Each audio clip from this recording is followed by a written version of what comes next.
Le prix de l'essence à 2 euros, tu vois, certains nous disent qu'on se plaint pour rien, qu'en fait, finalement, ouais 2 euros, quelques centimes de plus, voilà, c'est pas grave. Mais pour les personnes qui roulent beaucoup, qui vont au travail, qui ont besoin de leur bagnole, je sais pas, pour, aller voir leur famille, leurs parents, leurs enfants, bah, c'est quand même, un budget monumental. Déjà que les salaires sont pas très élevés, tu as un coût de la vie qui ne fait qu'exploser et donc si on t'enlève quelques dizaines d'euros, de plus par mois, mais ouais, ça râle, tu vois? Là, on ne rend pas du pouvoir d'achat aux Français. On est en train de leur piquer du pouvoir d'achat de mois en mois, d'année en année. Donc c'est insupportable, tu vois? Puis 2 euros quand même, c'est un seuil symbolique. Il y a pas mal de stations essence aujourd'hui, tu y vas et tu as le prix du gazole qui est à plus de 2 euros. C'est insupportable, en sachant que cette augmentation, de plusieurs dizaines de centimes, de 30 centimes, elle a eu lieu en quelques jours, en 2 jours quasiment. Donc il y a des intermédiaires qui se sont gavés, des entreprises. Tu vois, je suis pas là pour critiquer gratuitement certaines grandes entreprises qui gèrent le pétrole, mais il y a aussi l'État qui se gave. Tu vois, on oublie de parler de l'État. Beaucoup de personnes ne sont pas honnêtes intellectuellement. Tu les entends sur les plateaux télé, dans les médias. Ils disent pas la vérité. La vérité, c'est que tu as une taxe sur la taxe au niveau de l'essence. Ça, c'est quand même un scandale. C'est une invention des socialistes, des communistes, qui pondent des taxes sur les taxes. C'est quand même lunaire. Est-ce que c'est normal d'avoir de la TVA sur la TICPE? C'est ridicule en fait. La TVA, c'est quoi? C'est la taxe sur la valeur ajoutée. Est-ce que ça crée de la valeur ajoutée, la TICPE? Non. Donc elle n'est pas justifiée. Et déjà, de mettre une taxe, une TVA à 20% sur l'essence, moi ça me choque.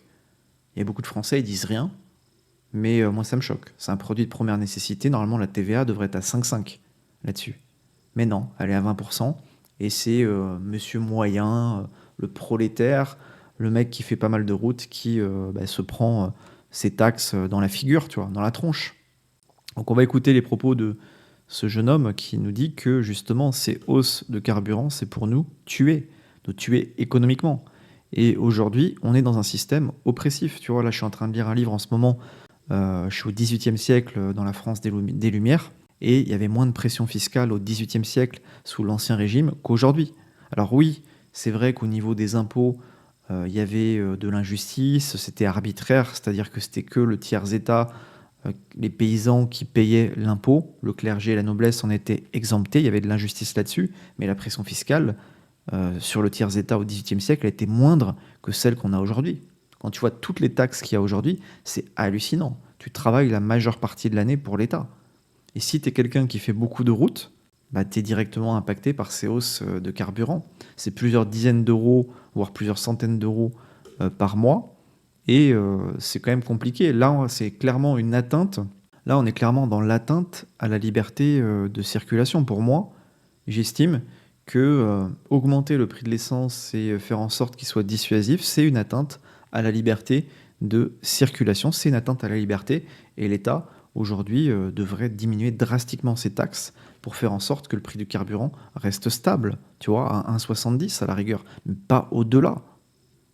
Écoutons le témoignage de ce jeune homme. Les gars, le prix de l'essence à 2 euros, c'est pour nous tuer. C'est pour nous tuer. Les conducteurs, en ce moment, je sais que vous êtes pas bien. On n'est pas bien, les gars. T'as une voiture, t'as une moto, t'as un scooter. T'es pas bien en ce moment, je sais. Que ce soit diesel, essence, SP95, 98. La vérité, les gars, on souffre. Prix d'essence à 2,10 €. Je vous jure, les gars, je suis allé vers Avia. J'ai vu le prix de l'essence 2,10 €. Je me suis dit, mais attendez, je vois, ça commence à augmenter de 1,99. Déjà, 1,99, j'étais choqué de dingue. Mais là, les gars, 2,10 €, mais ça devient quoi? Je pense que le pass Navigo, c'est pas mal en fait. En vrai de vrai, je pense que le pass Navigo, c'est pas mal. Pass Navigo, petit abonnement par mois, tac, tu peux te déplacer, tu payes un abonnement fixe. Là, la France à Macron, avec la guerre, je pense que c'est à cause de la guerre que ça a augmenté. Mais je vous jure que les gars, ils sont en train de nous tuer là. 2,10 € le prix d'essence, le litre. C'est une dinguerie en fait. Moi, je suis à deux doigts de mettre le plein d'éthanol, les gars. 0,90 en vrai de vrai. Que le prix d'essence à 2 euros, les gars. Je vous jure, si vous avez une voiture qui consomme en plus, c'est une dinguerie comment ça part trop vite en fait. Ça part trop vite. Obligé de mettre de l'essence presque toutes les 2 semaines, toutes les semaines. Je sais pas ce que vous en pensez, les gars, mais je pense que en ce moment, c'est bien de privilégier un peu les transports en commun. Dites-moi ce que vous en pensez, mais je pense, les gars, en vrai de vrai, là, commencez à pas trop sortir votre voiture. Prenez les transports en commun. Parce que le prix d'essence, là, c'est une dinguerie. Les gars, le prix de l'essence. Bon, on a compris, cette hausse d'essence, c'est une dinguerie, mais en tous les cas, voilà, c'est quand même une atteinte à la liberté de circulation. Il nous parle des transports en commun. Si tu habites pas les grandes villes, les transports en commun, tu peux t'asseoir dessus, d'accord? Parce que en province, franchement, les horaires Au niveau des bus, des transports en commun, c'est la misère. Moi, je suis dans une zone, il y a des transports en commun, mais c'est hyper mal desservi. Les horaires, c'est pareil.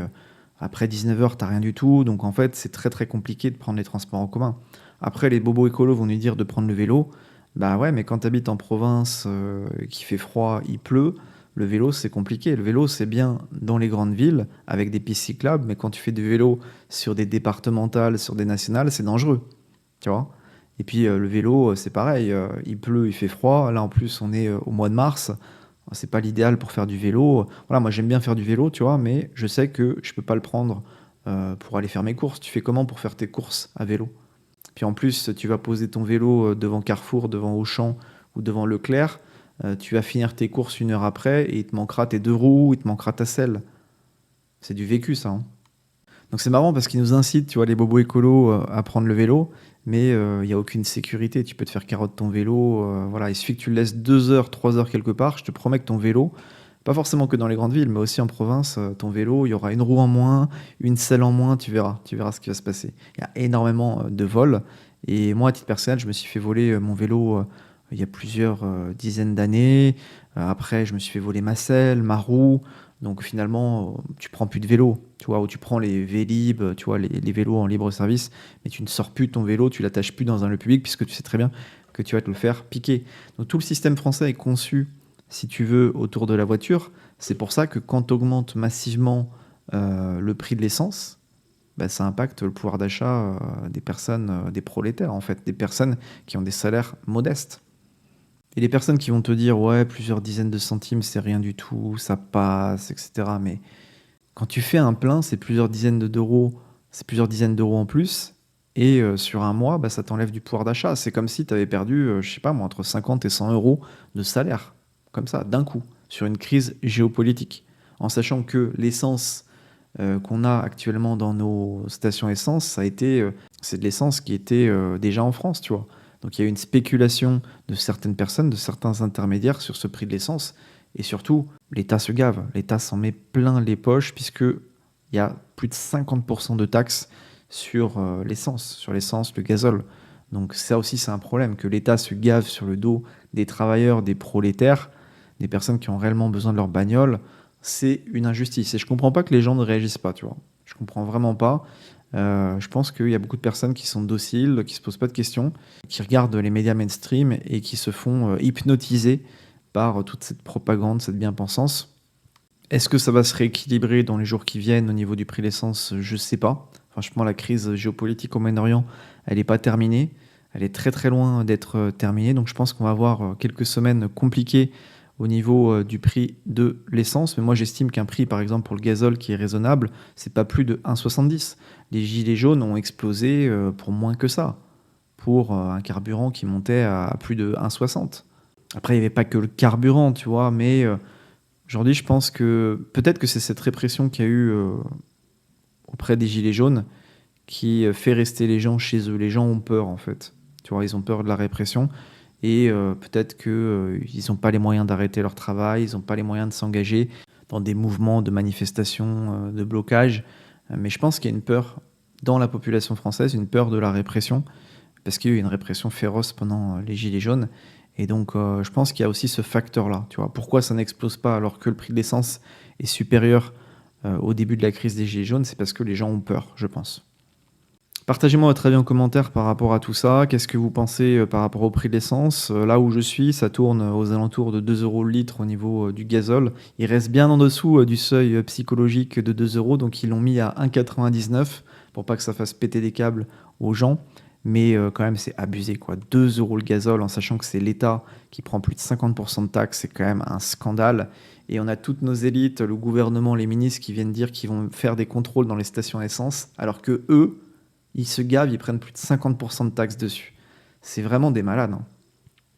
Like, abonne-toi, partage. Merci pour ton écoute. Je te dis à plus tard.